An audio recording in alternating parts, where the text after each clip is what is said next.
Everyone, आप सबका बहुत बहुत स्वागत है आपके अपने चैनल करिश्मा एकेडमी पर।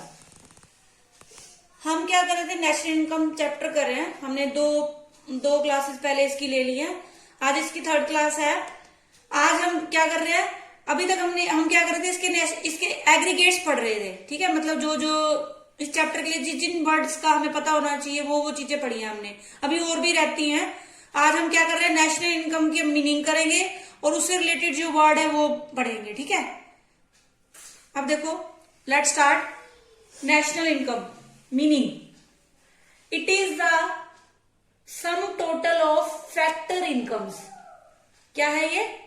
Total of factor incomes earned by normal residents of a country during the period of an accounting year।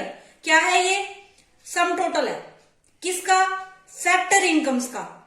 ठीक है, और वो कौन अर्न करेगा? जो उस कंट्री के नॉर्मल रेजिडेंट्स होंगे, यानी जो लोग वहां पर रहते हैं, रिजाइडली यानी रिजाइड करते हैं, नॉर्मली वहां रहते हैं, उन्होंने जो भी इनकम अर्न की है, फैक्टर इनकम अर्न किया, उसका सम टोटल क्या है? नेशनल इनकम है। और वो किसके अंदर हो? एक अकाउंटिंग ईयर में, यानी एक साल में कह लो आप। ठीक है, ये था हमारा नेशनल इनकम। इसमें देखो दो चीजें आपको मेन पता होनी चाहिए, एक फैक्टर इनकम और एक नॉर्मल रेजिडेंट्स। ठीक है, फैक्टर इनकम्स और नॉर्मल रेजिडेंट्स। अब देखो, पहले फैक्टर इनकम्स पढ़ लेते हैं। हमने जब सर्कुलर फ्लो ऑफ इनकम किया था ना, उसमें दो सेक्टर वाला हमने पढ़ा था, फर्म और हाउस होल्ड वाला, हाउस होल्ड और फर्म वाला।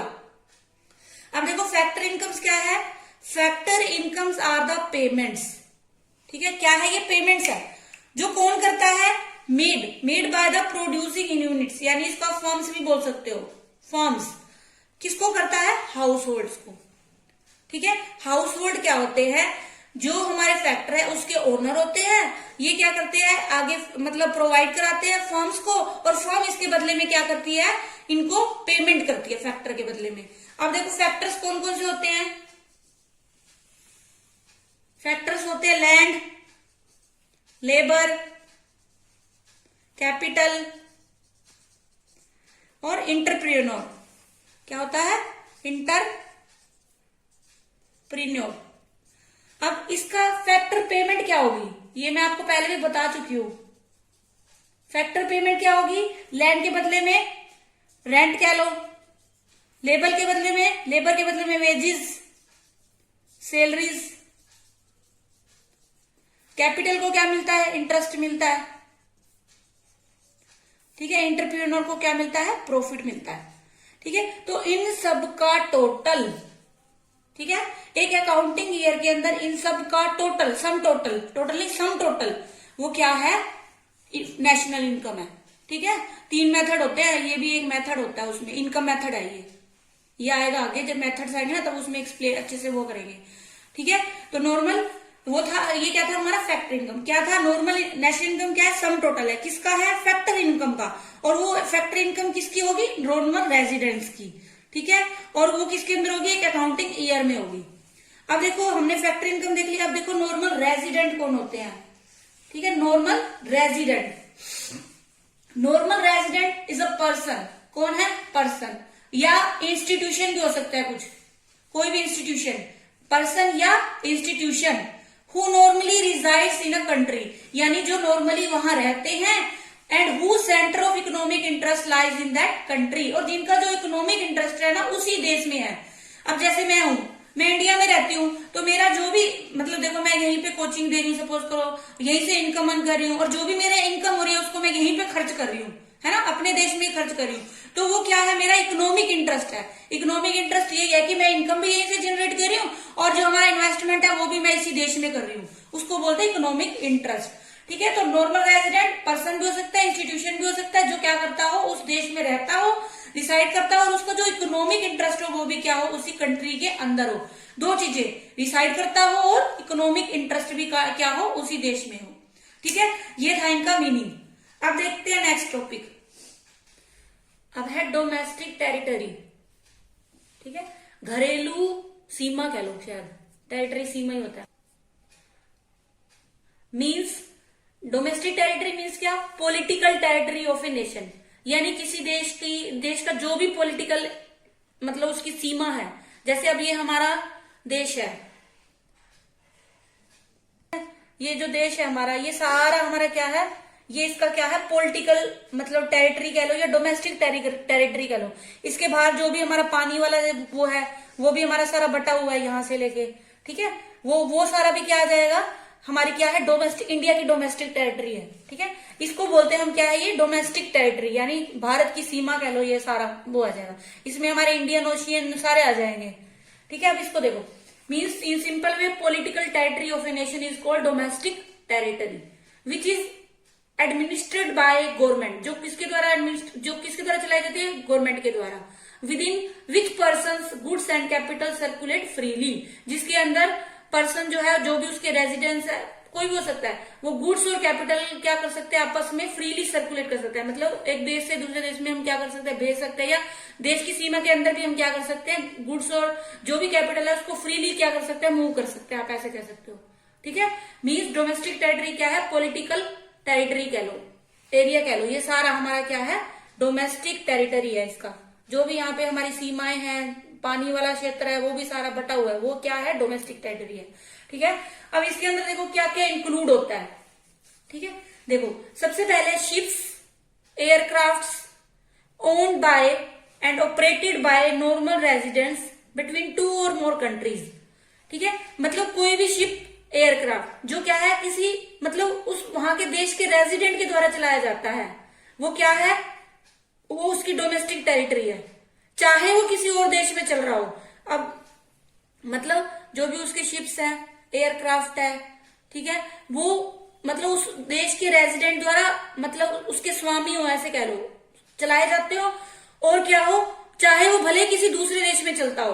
अब जैसे एग्जांपल में देखो, प्लेन है, प्लेन जो है operated by air India, air India के जो प्लेन है वो क्या करते हैं, अगर वो जापान और चाइना में भी जाते हैं तो भी वो किसका क्या है, हमारे इंडिया का वो क्या है, डोमेस्टिक टेरिटरी है, उसके अंदर इंक्लूड होंगे, ठीक है। भले ही चाहे वो चाइना और जापान में जाते हैं, लेकिन वो क्या है, हमारी डोमेस्टिक टेरिटरी होगी, ठीक है। ऐसे ही अगर मान लो कोई और देश है, जैसे चाइना या जापान के जो एयरक्राफ्ट और शिप्स है, अगर वो भी इंडिया में आते हैं तो वो जापान और चीन के होंगे, ना कि वो हमारी डोमेस्टिक टेरिटरी में माने जाएंगे, ठीक है।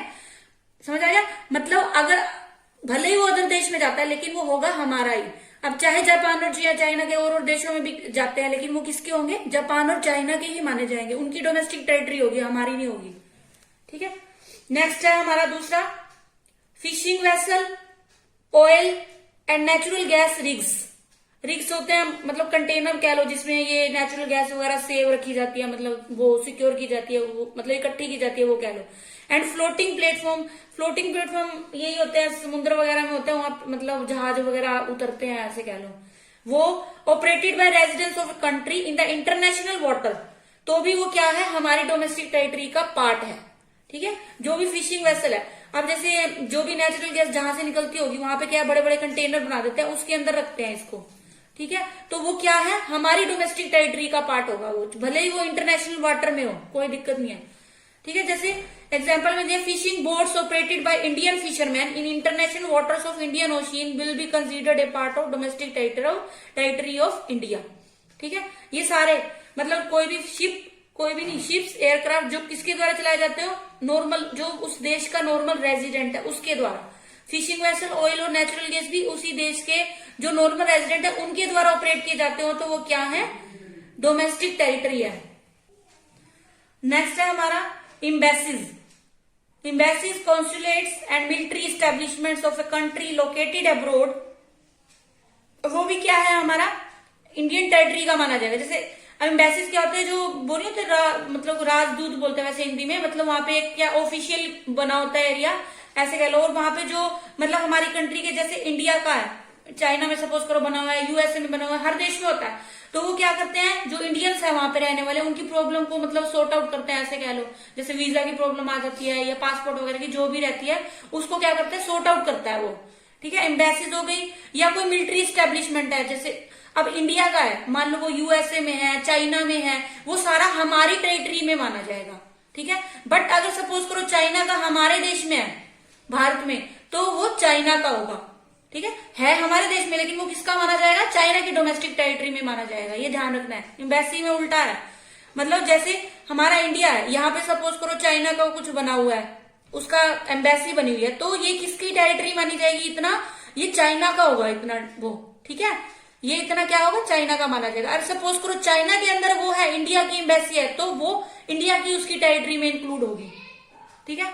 ये चीज ध्यान रखना है, एम्बेसी का ध्यान से करना है आपने, ये इंपॉर्टेंट है, वो क्वेश्चन बना के पूछ लेता है, ठीक है, ध्यान रखना है इसको। ये 3-4 पॉइंट है जो भी हमारे, बस एम्बेसी का उल्टा है तो और देश में, लेकिन वो है भारत की, तो वो हमारी डोमेस्टिक टेरिटरी में इंक्लूड होगी।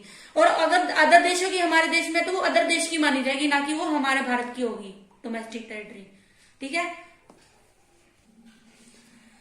अब है domestic territory does not includes, मतलब इसके अंदर क्या नहीं इंक्लूड होता, ठीक है। क्या क्या इंक्लूड होता था? शिप्स थे, एयरक्राफ्ट था, फिशिंग जो प्ले वो था, ऑयल और उसके नेचुरल गैस के जो रिग्स थे, एम्बेसीज हो गए अदर कंट्रीज में, ठीक है, वो सारी हमारी क्या है? उसकी है। लेकिन जो एम्बेसीज या military establishment of a foreign country है, फॉरेन कंट्री के भारत में है, वो हमारी इंडियन टेरिटरी में नहीं आएंगे, ये ध्यान रखना है, मैंने तब भी बताया था। बट ठीक है ना, मतलब अदर कंट्रीज का जो भी हमारी उसमें एम्बेसीज है या मिलिट्री स्टैब्लिशमेंट है कोई भी, वो क्या होगा? इंडिया की टेरिटरी में नहीं इंक्लूड होगा, ठीक है। बट अगर इंडिया के बाहर, मतलब फॉरेन कंट्रीज में इंडिया की जो एम्बेसी है वो इंडिया की टेरिटरी में शामिल होगी। नेक्स्ट है हमारे इंटरनेशनल ऑर्गेनाइजेशन जो है, जैसे WHO है, वर्ल्ड हेल्थ ऑर्गेनाइजेशन, WTO है, यूनेस्को है, वर्ल्ड ट्रेड ऑर्गेनाइजेशन है, ठीक है। ये क्या है? Located with in the geographical boundaries of a country. ये किसकी मतलब सपोज करो, अब ये क्या है? मतलब उसके माने जाएंगे जिस देश से वो, जिसकी जियोग्राफिकल बाउंड्री से संबंध रखते हैं, ठीक है, उसके माने जाएंगे, ध्यान रखना। ये मतलब कि ये नहीं कि जहां पे ये है तो वो उसी देश की उसकी टेरिटरी में इंक्लूड होंगे। कई बार ऐसे होता है ना कि उस देश का नहीं होता लेकिन अदर देश में उसका वो होता है, हेडक्वार्टर नहीं बने होते, तो क्या है, वो उसका नहीं माना जाएगा, उस देश का माना जाएगा जिसकी वो जियोग्राफिकल बाउंड्री में क्या होगा? शामिल होगा, यानी जिस देश से वो रिलेटेड होगा उसमें, ये नहीं कि जहां बना हुआ है उसका है, ये ध्यान रखना आप, ठीक है।